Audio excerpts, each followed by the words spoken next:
There is a growing mystery tonight about the identity of a young girl. Her body found 2 weeks ago on a small patch of land in Boston Harbor. Investigators are chasing hundreds of leads, including potential links to several high-profile missing children's cases, but there is little to go on. It was a murder mystery that transfixed not just all of Boston, but seemingly the nation. It was June 25th, 2015, when a plastic bag washed up on the shore of Deer Island near Logan Airport. Inside the bag, a dead little girl.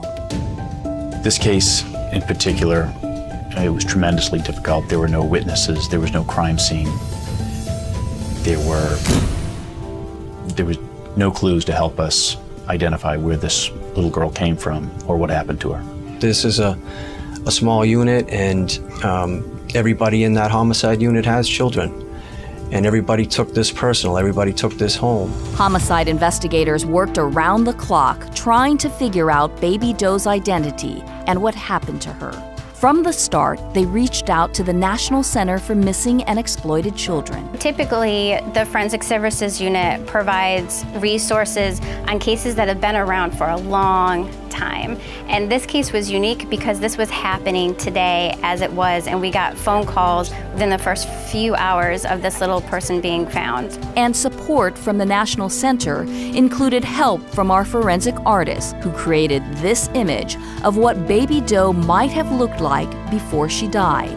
This remarkably lifelike face generated even more publicity for a case that was already headlining national news. We've been able to get about 54 million views of this little girl, and I'm still amazed that nobody's come forward. But social media will help solve this because the pictures are what get people to call. As investigators chased down leads, days turned into weeks, and still no answers. Tonight, dozens of people want to make sure the girl known as Baby Doe is not forgotten. Online, tens of millions are sharing her story, sharing their grief and searching for answers. I did not think that this was going to drag out like it did. I never would have expected that we would have been going into days, weeks, or even months. How does a 2-year-old little girl go unidentified? Finally, after almost 3 months, investigators got a call from a man with the right information. Baby Doe was identified as Bella Bond. Happy second birthday, woo! Police believe Bella was killed at the hands of this man, the boyfriend of Bella's mother. Michael McCarthy was arrested and charged with murder.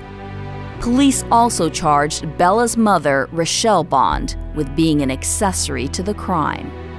I don't think I'll ever fully understand how a child that age could go missing for so long without anyone, asking where she is.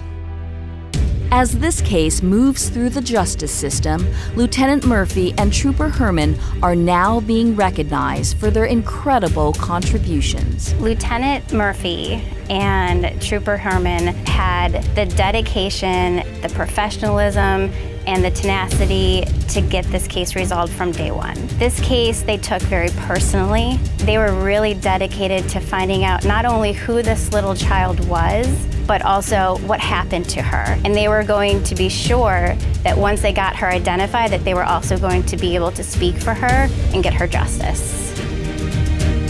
The National Center is proud to honor our heroes, Lieutenant Bob Murphy and Trooper Daniel Herman of the Massachusetts State Police, and all of the investigators with the State Police Detective Unit at the Suffolk County District Attorney's Office for their outstanding work, their tireless efforts, and for giving baby Bella back her name.